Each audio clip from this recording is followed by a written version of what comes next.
नमस्कार दोस्तों। स्वागत है आप सभी का आपकी अपनी YouTube channel knowledge factory GK पर। दोस्तों, आज मैं आपके लिए लेकर आई हूँ 18 दिसंबर 2024 का करंट अफेयर और साथ ही में हम चर्चा करेंगे पहले जो हमने देख लिए हैं करंट अफेयर्स के वीडियो, उसके महत्वपूर्ण प्रश्न और उनके उत्तर के बारे में, जिससे दोस्तों आपका रिवीजन भी हो जाता है। तो दोस्तों, वीडियो शुरू करने से पहले मेरी चैनल को लाइक, शेयर एंड सब्सक्राइब करना ना भूलें, ताकि हर रोज़ आपको करंट अफेयर की अपडेट मिलती रहे। तो आइए शुरू करते आज का करंट अफेयर। दोस्तों, हमारा पहला टॉपिक है तुलसी गौड़ा एनसाइक्लोपीडिया ऑफ फॉरेस्ट का निधन हो गया है। विस्तार से जाने। कर्नाटक की हलाकी जनजाति की सदस्य तुलसी गौड़ा ने अपने 60 से अधिक वर्षों के पर्यावरण कार्य के दौरान 30,000 से अधिक पौधे लगाए। वन के बारे में अपने गहन ज्ञान के लिए जाने जाने वाली उन्होंने 30 वर्षों तक वन विभाग में सेवा की और बिना किसी औपचारिक शिक्षा के भी एनसाइक्लोपीडिया ऑफ फॉरेस्ट की उपाधि अर्जित की। 2021 में पद्मश्री से सम्मानित उनकी विरासत प्रकृति संरक्षण के लिए प्रेरणा बनी हुई है। नेक्स्ट है दोस्तों, doctor BR Ambedkar NIT Jalandhar ने नए अंतरिक्ष संचार उत्पादक विकसित किए हैं। जालंधर स्थित डॉक्टर BR अम्बेडकर राष्ट्रीय प्रौद्योगिकी संस्थान ने अंतरिक्ष संचार और उपग्रहों में उपयोग के लिए जाने वाले नए उत्पाद विकसित किए हैं। NIT के अंतरिक्ष प्रौद्योगिकी इंक्यूबेशन सेंटर द्वारा शोधित और विकसित इन उत्पादकों का प्रदर्शन इसरो के एक प्रतिनिधिमंडल के समक्ष किया गया। नवाचार को बढ़ावा देने के लिए एक मंच के रूप में कार्य करने के लिए इसरो के सहयोग से STI केंद्र की स्थापना की गई थी। नेक्स्ट है दोस्तों, गुजरात के मुख्यमंत्री ने कच्छ में रेगिस्तान पर्यटन सर्किट की योजना का अनावरण किया है। कच्छ में पर्यटन को बढ़ावा देना उसका मुख्य उद्देश्य है। गुजरात के मुख्यमंत्री ने क्षेत्रीय पर्यटन को बढ़ावा देने के लिए कच्छ में रेगिस्तान पर्यटन सर्किट विकसित करने की योजना की घोषणा की है। इस पहल का उद्देश्य रेगिस्तानी पारिस्थितिकी तंत्र को संरक्षित करते हुए अधिक आगंतुकों को आकर्षित करना है। इस परियोजना से रोजगार सृजन और स्थानीय संस्कृति को बढ़ावा मिलने की उम्मीद है, जिससे क्षेत्र की अर्थव्यवस्था को भी लाभ होगा। देखते हैं हमारा नेक्स्ट टॉपिक दोस्तों। गतिशक्ति विश्वविद्यालय और भारतीय नौसेना ने लॉजिस्टिक्स के लिए साझेदारी की है। यह समझौता ज्ञापन परिचालन दक्षता को बढ़ावा देने के लिए लॉजिस्टिक्स शिक्षा, अनुसंधान और कार्यकारी प्रशिक्षण को बढ़ावा देने पर केंद्रित है।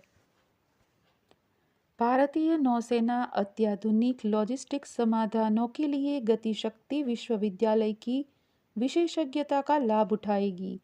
रेल मंत्रालय के तहत एक केंद्रीय विश्वविद्यालय के रूप में 2022 में स्थापित गतिशक्ति विश्वविद्यालय लॉजिस्टिक्स और परिवहन में विश्वस्तरीय प्रतिभाओं को तैयार करने के लिए समर्पित है। तो दोस्तों, ये थे आज की करंट अफेयर के महत्वपूर्ण नोट्स। आइए देखते हैं इस वीडियो में कि किस राज्य में सुअरों में अफ्रीकी स्वाइन बुखार का पता चला है। केरल के कोट्टायम जिले में अफ्रीकी स्वाइन फीवर नामक एक अत्यधिक संक्रामक सुअर रोग की सूचना मिली है, जिसके कारण सुअरों को मारने के उपाय किए गए हैं और संक्रमित क्षेत्र घोषित किए गए हैं। ASF की सुअरों में 100% मृत्यु दर है और यह परिवार एस्फरिविडाई में AS5 वायरस जीनस के एक बड़े दोहरे स्ट्रैंड वाले DNA वायरस के कारण होता है।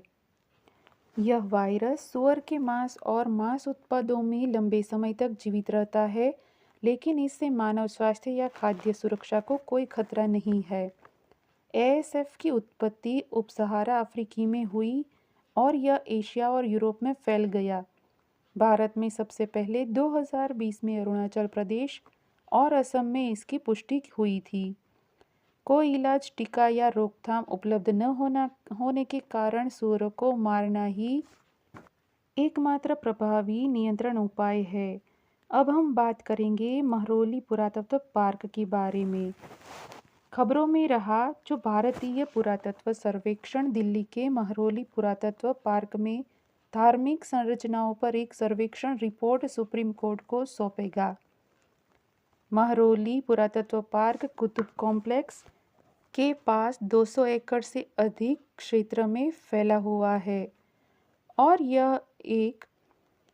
यह इस्लाम से पहले से लेकर औपनिवेशिक काल तक की भारत की विरासत को दर्शाता है। इसमें 440 से अधिक स्मारक है, जिनमें 11वीं शताब्दी में तोमर शासकों की राजधानी दिल्ली के पहले शहर के अवशेष शामिल है। अब हम बात करेंगे दोस्तों सफ़ेद पंखों वाला बतख के बारे में। असम का राज्य पक्षी सफ़ेद पंखों वाला वुड डक हाल ही में नामेरी टाइगर रिजर्व के एक कृत्रिम तालाब नीलमनी बिल में देखा गया। यह दुनिया की सबसे लुप्तप्राय बतखों में से एक है, जिसकी वैश्विक स्तर पर केवल 800 ही जीवित है और 450 भारत, बांग्लादेश और म्यांमार में पाई जाती है।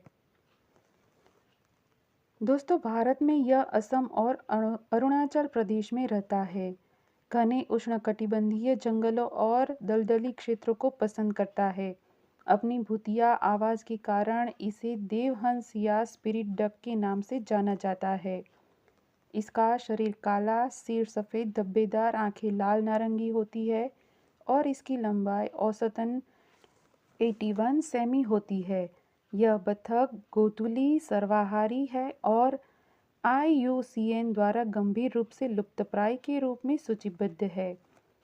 आइए आगे हम जानते हैं मुख्य सचिवों के राष्ट्रीय सम्मेलन के बारे में। प्रधानमंत्री नरेंद्र मोदी ने 14-15 दिसंबर को नई दिल्ली में मुख्य सचिवों के चौथे राष्ट्रीय सम्मेलन की अध्यक्षता की। यह सम्मेलन केंद्र राज्य साझेदारी को मजबूत करता है और सहकारी संघवाद को मजबूत करता है।